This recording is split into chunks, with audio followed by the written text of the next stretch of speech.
Friends, you are most welcome to our YouTube channel Bayan legal awareness YouTube channel.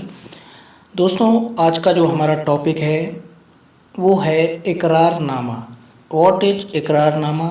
इकरारनामा क्या होता है, इसे हम इंग्लिश में क्या कह सकते हैं, और रजिस्टर्ड इकरारनामा क्या होता है, तो यही सब जानेंगे। तो सबसे पहले हम इस शब्द की बात करें। इकरारनामा मतलब किसी चीज़ के लिए दो पक्षों के बीच में, तीन पक्षों के बीच में सहमति, तो इसे कहते हैं इकरारनामा। और इसे इंग्लिश में कहना चाहें तो हम कह सकते हैं इट इज़ अ कॉन्ट्रैक्ट।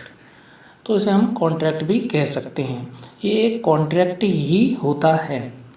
तो दोस्तों, इकरारनामा ज़्यादातर इस शब्द का जो प्रयोग किया जाता है संपत्ति, जो अचल संपत्ति है उसके लेन देन के संबंध में इस शब्द का प्रयोग हमें देखने को मिलता है। तो दोस्तों, हम इसी के संबंध में इकरारनामा क्या होता है वो हम समझने की कोशिश करेंगे। तो दोस्तों, जब भी हम कोई संपत्ति, अचल संपत्ति जैसे कि कोई घर, कोई खाली प्लॉट खरीदने के इच्छुक होते हैं, हमारे अंदर इच्छा आती है कि हम कोई प्लॉट खरीदें, तो और हमारे पास पूरा उसके लिए पेमेंट नहीं होता है। हमारे पास जैसे कि 10 लाख का प्लॉट है तो हमारे पास केवल 7 लाख, 6 लाख, 5 लाख की जो राशि होती है केवल, तो हम क्या करते हैं कि हम उस प्लॉट को खरीदने के इच्छुक हैं और दूसरी पार्टी उसे बेचने के इच्छुक हैं।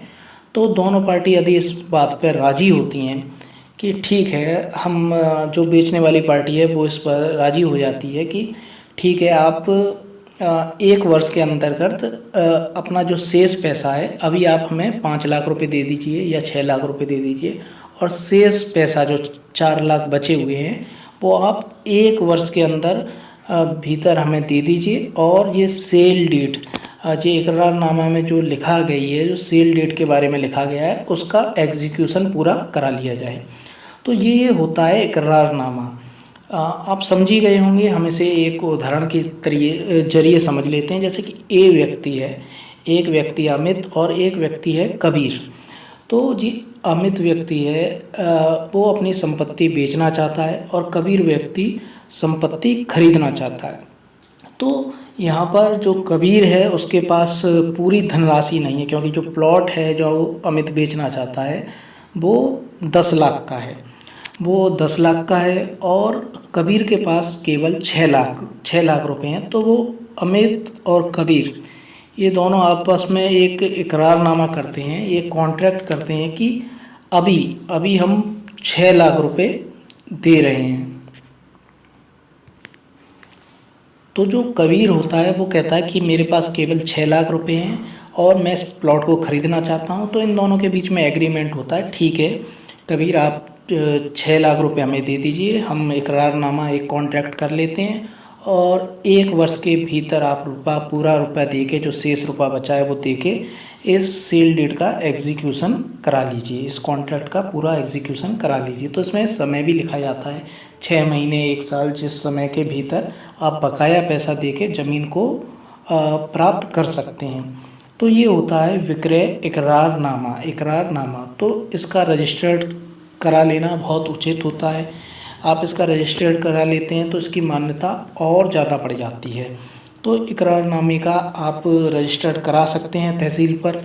तो यही होता है इकरारनामा। इसे हम एग्रीमेंट भी कह सकते हैं, कॉन्ट्रैक्ट भी कह सकते हैं, और ज़्यादातर इकरारनामाओं का रजिस्टर्ड कराया जाता है।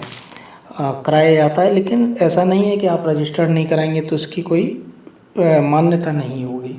इकरारनामे की मान्यता रहती है, लेकिन रजिस्टर्ड से ये बहुत ही ज़्यादा, इसे प्रूव करने के लिए, बहुत ही कोर्ट में प्रूव करने के लिए बहुत ही अच्छा ये एविडेंस बन जाता है। इसीलिए इसका रजिस्टर्ड करा लेना बहुत उचित है। तो फ्रेंड्स, हमने उदाहरण के जरिए समझा कि इकरारनामा क्या होता है। ये एक कॉन्ट्रैक्ट की तरह ही होता है। एक व्यक्ति संपत्ति बेचना चाहता है और उसमें कुछ शर्तें वो लिखता है कि मैं 1 महीने के बीच में संपत्ति खरीद लूँगा, अभी मैं केवल इतना ही रुपया दे रहा हूँ और शेष रुपया देकर मैं पूरी सेल डीड का एग्जीक्यूशन करा लूँगा। तो friends, thank you very much. Please share this video and subscribe our YouTube channel.